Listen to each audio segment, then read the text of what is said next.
প্রিয় নেতৃবৃন্দ, আসসালামু আলাইকুম।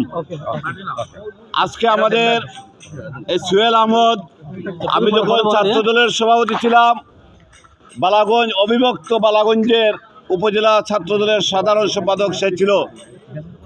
সে থেকে যুক্তরাজ্যে গিয়ে সে যুক্তরাজ্য লন্ডন মহানগর বিএনপির সহসাধারণ সম্পাদক হিসাবে ছিল, এখনও সে দায়িত্ব পালন করছে।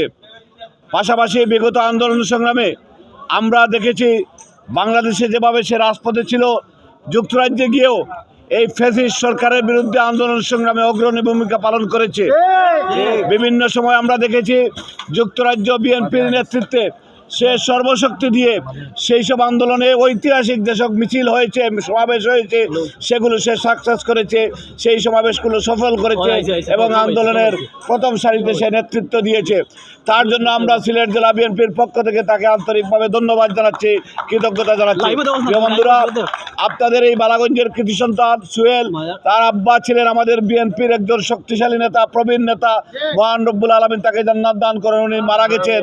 পাশাপাশি সে একজন শহীদের আদর্শের সৈনিক হিসাবে যেখানেই গিয়েছে সে ফ্যাসিস্ট সরকারের বিরুদ্ধে তার সর্বশক্তি দিয়ে সে আন্দোলন সংগ্রামে শরিক হয়েছে।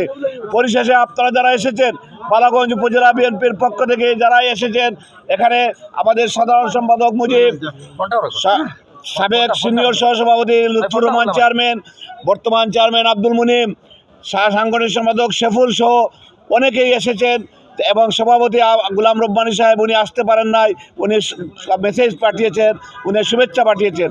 সবাইকে সিলেট জেলা ছাত্রদলের সহসভাপতি, সাবেক সহসভাপতি এনুসহ আর অনেকে এসেছেন। সর্ব ইউরোপীয় ছাত্রদলের সাবেক সভাপতি আবু জাফর রাসেল, সে এসেছে। আরও অনেক নেতৃবৃন্দ এসেছেন। আমাদের সিলেট জেলা ছাত্রদলের ভারপ্রাপ্ত সভাপতি, সিনিয়র সহসভাপতি এবং সিলেট জেলা বিএনপির অন্যতম সদস্য অ্যাডভোকেট নজরুল ইসলাম এবং আরাফাত সহ আরও অনেক নেতৃবৃন্দ এসেছেন। সবাইকে আমি ব্যক্তিগত পক্ষ থেকে ধন্যবাদ জানাচ্ছি, জেলা বিএনপির পক্ষ থেকে ধন্যবাদ জানাচ্ছি এবং ইনশাআল্লাহ সোহেলের আগমনের মধ্য দিয়ে আমাদের বিএনপি পরিবার আরও শক্তিশালী হবে তার কামনা করে। পাশাপাশি আমাদের প্রিয় নেতা এমিলিয়াস আলী, দিনার জুনেদ আনসার আলী অবিলম্বে আমাদেরকে ফেরত দেওয়ার দাবি জানিয়ে আমি আমার বক্তব্য শেষ করছি। সবাইকে ধন্যবাদ। বাংলাদেশ।